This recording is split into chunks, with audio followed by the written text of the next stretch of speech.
Catus Maximus here, this time with a Craftsman router from, I'd say about 5 or 10 years ago. It is a rebranded Skil, which is a Bosch. Bosch bought Skil in 1998, so that was almost 30 years ago now.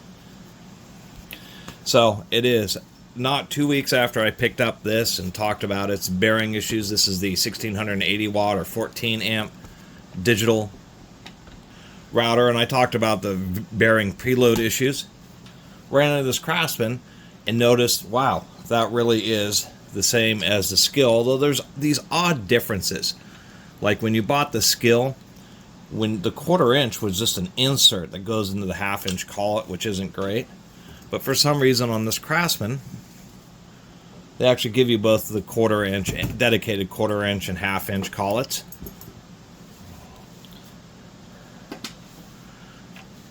This also, when Skil has these, Skil also had a cheap one which just came in the fixed base and was 10 amps at 1200 watts. But it looked just like this with, well, it had a red top and it had the same dial variable speed. Where this Craftsman is 1440 watts or 12 amps. So the Craftsman branded one had a little bit more power than the base model Skil, but I don't know if they had a bigger one. And actually, over the years, there's been a lot of not great Craftsman routers, and this would be one of them. I mean, it has the same issues as a Skil, even though, I mean, it has the same plug-in indicator, but it has the same exact bearing problems. I mean, I will mention, just like that bigger Skil, it does have awesome LED lights. They're really handy, and you can hear that.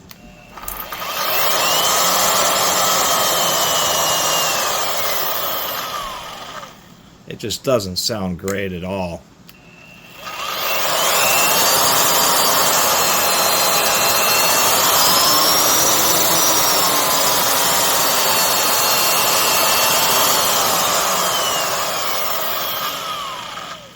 I wonder if you can hear it on the table better, but man, the bearings are rattling around. I can feel the spindle moving in and out a little bit. And just like the Skil, routers are very hard on their bearings because unlike just about every other power tool, saws, drills, etc., the motors aren't directly connected to the output. Even angle grinders, they all have some kind of gearbox or gear reduction. Routers, you just have the two bearings and the bits are literally stuck into the end of the motor. So all that vibration and harshness is very tough on the bearings. And the critical issue that this Skil and these Craftsmans had is that you have these spring washers which put a little bit of spring tension so that the bearings can't actually vibrate or rattle up and down. It keeps the balls kind of tight in their tracks, and it makes a dramatic difference. You can destroy, particularly in a router, and that's why these sound so bad. This thing,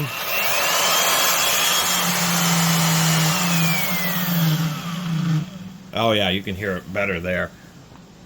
It's crazy, but you can destroy bearings in a matter of hours. It's particularly in a router, because if they don't have that tension on them, as they're using the bit, it's just racking, creating this vibration, racking the motor actually up and down, not just making brushes wear out faster, but it's actually a bunch of little impacts where the bearings are racking to the top, racking to the bottom, because the inside of a bearing can move in and out just a touch on ball bearings. So therefore, you have some kind of spring tension. They totally screwed that up, and these would be halfway decent routers if it weren't for that mistake. And I probably paid too much. I saw this at a, surprisingly enough, end of the season garage sale. I say end of the season, we're getting towards fall. And I said it works great and just used it for a few times. I'm sure he heard the noises that it was making, and I'm also sure he probably paid a fair amount for this, probably 120 to 150 bucks for the set. I did even get, you know, the original bag, got the original manual, and interestingly enough, it came with this manual, which I initially thought was just a general purpose router manual, but oddly enough, this Craftsman had one of these old school things, which is an entire kind of instruction manual on just router basics, how to set them up, use them, various aspects, using them in the table, using them with templates, using them for flush cutting. And Craftsman used to actually include these kind of manuals with a lot of tools, and it's actually kind of neat to see that. But when I got to page 17 here, I could see that it really is one of the Skils, but this is an earlier one. These were from like the mid to late 2000s where they had these vertical slats. So they've been making these routers for quite some time. And once again, these are, I would say, Bosch's budget line. There are some Craftsman professional routers that look just like the Bosch routers from 10, 15 years ago. And apparently those are like some of the best routers that ever had a Craftsman name on them, are the actual rebranded Bosches rather than these, which are a rebranded Skil, which is the budget division of Bosch. So besides that, there are just all these subtle differences. I mean, I had done this because, I mean, there was another incentive besides one. The only variable speed routers I have are little trim routers. So it was the opportunity to get, you know, some bigger, higher power variable speed routers. Just to give you an idea, I fixed up this Skil so you can hear how its motor sounds after fixing it having the same issue was this. But these bearings, this was having the same issue, but I was able to get it and catch it in time to where I was able to put this tension washer in there, and the bearings have life left in them. They sound pretty bad in this Craftsman router.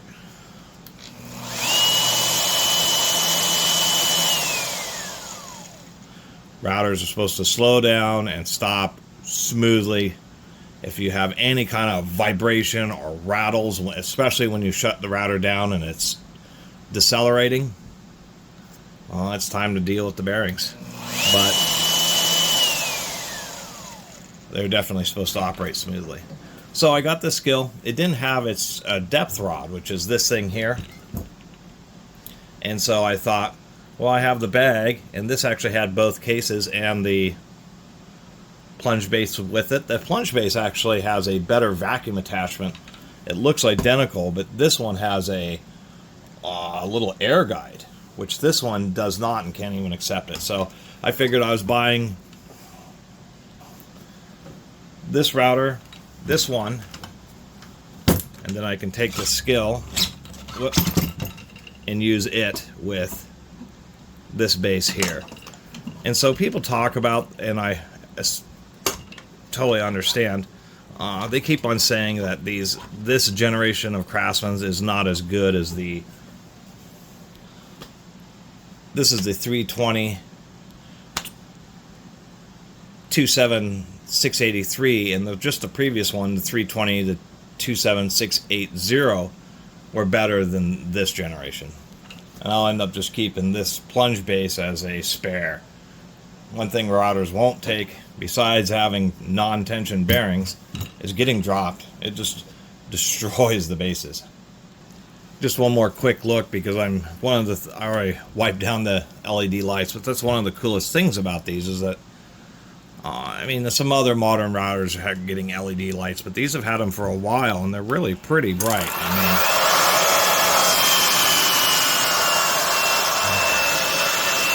they really do light up the whole cutting area. So I'm going to knock this apart. I'll talk about the insides. Couple of quick notes. I actually had to go inside that Skil router and replace the bearings. Once I realized the root cause of the issue is there's just so much space. And this was like a simulation like I think like that Viva rototiller. It happens a lot with tools where they just, I don't know what the engineering failure is, but there's always like way too much space. So this Craftsman also had one of those little silicone washers, but there's still end play because there was just a bigger gap than what that darn washer could fill up. And I did look online. There's like a trick to also, using O-rings if that's all you can get a hold of. But the issue is the washer were just too thin. Apparently the silicone washers can relatively hold up for quite a long time because they are heat resistant and pretty resilient. So in this case, I still put in a wave washer and then like a little steel washer here, just to kind of prevent the wave washer from just diving right into the silicone washer. But there was so much space that when I put in a wave washer and reassembled it, there was still end play on the motor. I needed to use their old silicone washer and add a wave washer to it to finally get rid of it. I mean, it spins smooth. So I ended up having 6004 bearings on both the routers. I've now replaced the upper and lower bearings on. Super simple to do. And if you look at my old Skil, you'll notice this is a variable speed controller, but it does not have, as we can see, there's no little magnet. There's no RPM sensor. So the digital Skil has an RPM sensor and has a real precise speed control. This is either just a dumb variable speed, like on, quarter drills and reciprocating saws, or once you have it going at a certain speed, but once you apply a load to it, start cutting something, it slows way down, so you kind of have to overspeed it to compensate for when you actually get into a cut. So precision ones that do hold a constant RPM, there's two different styles. There's one that are direct feedback that actually have a sensor, and those are very accurate. This, I can't tell, it's a pretty big controller. So there are ones where they have a more indirect method. So once you set the variable speed, it kind of, I believe what it does is it kind of monitors the average voltage, and then when you apply a load,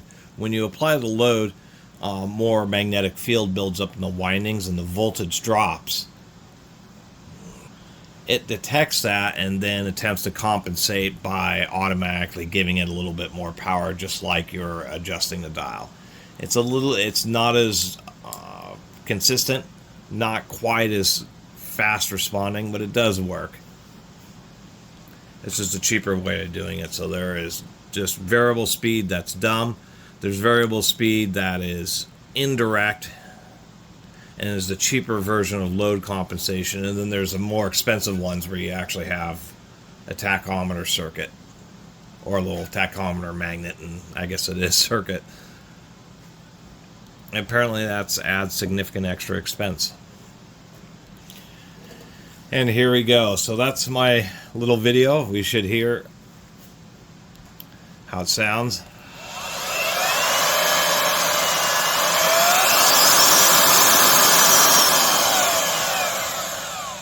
No funky rumbling sound. How about on the table?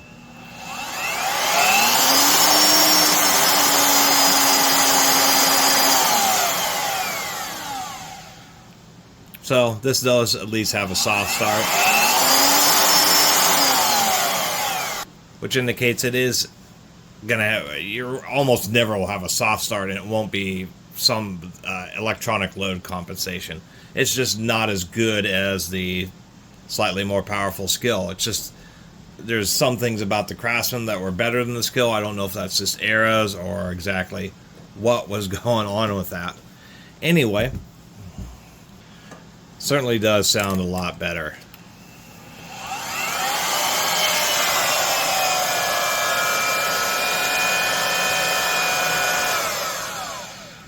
So anybody who has these Craftsman or Skil routers that make some kind of vibration or the squirrel sound when they're decelerating after shutting them down, so the root cause is that they don't have tension on the bearings because there's a manufacturing defect flat out where they use a silicone washer for pretension, which isn't the best but will work. The much better is using steel wave washers, which is what's the standard in motors. But the darn fact that there's, like, for some reason, some engineering design defect where there's just too much space. I mean, the measurement between the bottom of the bottom bearing and the top of the top bearing is a lot shorter than the space they give it for with the housing. And so their little silicone washer isn't even thick enough, so it was never tensioning the bearings in the first place. And that just will kill them. It'll just destroy them in hours. And really, they could have fixed the problem, or at least made the bearings last a lot longer if they had just realized that defect. For how many years they've been making it, there's just these routers, there's no reason in the amount of experience in designing tools and something as simple as a router being an electric motor, no gears, nothing like that. It's just, if you were ever to say designed to fail, that would be it. But it just makes no sense because so much effort is put into designing a tool like this. In the end, I ordered 608 or 22 millimeter bearing tension wave washers, which is what you would want to do. And since I was replacing the upper bearings, there's just a note I don't have the wave washer sitting right against the silicone washer. The silicone washer is sitting against the plastic, so if the top bearing ever seizes, it kind of helps protect that. Then I have a steel washer, and then the wave washer goes between the steel washer, so that the wave washer, the humps in the wave washer don't squish into the silicone seal. It has a steel washer evenly distributing the pressure, and then the other side of it's on top of the bearing. Same thing on both of these, but this has the little magnet on the end of the motor, which actually is pretty easy to pull on and off. You just have to be super careful, actually even more careful reinstalling it, because you cannot break the magnet. If you break the magnet, what happens to a magnet is you have a north and a south, and if you break it in half, now you have north-south, north-south, and the router will run at half the speed because it'll be getting so many little ticks. So that's the biggest deal, is reinstalling it. It's really easy to get cockeyed and break it.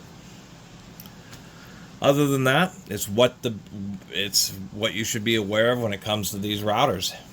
They're gonna probably all have bad bearings. The likelihood of me running into two of them like this and having that same issue is not a fluke.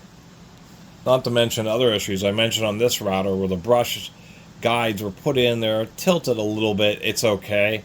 They were straight in the Craftsman, but it's just, people complain to me about all the Weaver tools I review. Why don't I get something like a Craftsman or a Skil? Both of these are as cheap as any Weaver or Harbor Freight, or they're maybe a little better than the worst of the Chinese no-names, but not by a very big margin.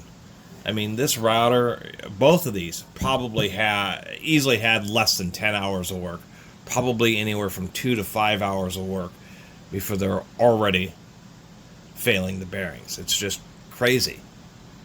But anyway, I think about plus the cost of bearings and all the time, easily more than $100, but at least I get a couple of videos out of these, and make people aware about these routers. And in the end, I did verify the Craftsman collets fit just fine and cinch up properly. I made sure and put in a bit. It's just there's a slight change in the collets, and how I really noticed that was the collet that came with the Skil was this wrench was way too big, and I couldn't figure out what was going on. The collet nuts are actually a little bit larger in diameter when they came with the Craftsman, and I don't know why that is either. But now that I got these fixed up,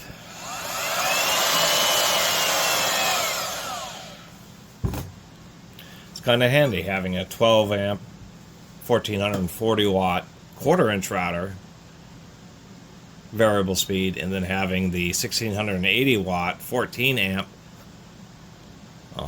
This ends up being the half-inch router, and there may be times when I'll switch bases, but generally speaking I'll probably just run half-inch base bits, just using the plunge base, and then use smaller bits with the slightly lower profile, a little bit lighter and easier to deal with fixed base.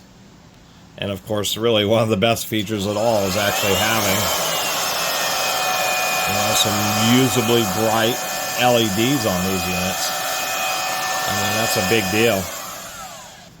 And I'll leave it at that. If you're ever looking at any used router, regardless of who it made it or how new or old it is or looks, it's much easier. Pull a motor out of whatever base it's in and make sure the collet nut is tight so you're not confused by play in a loose collet nut.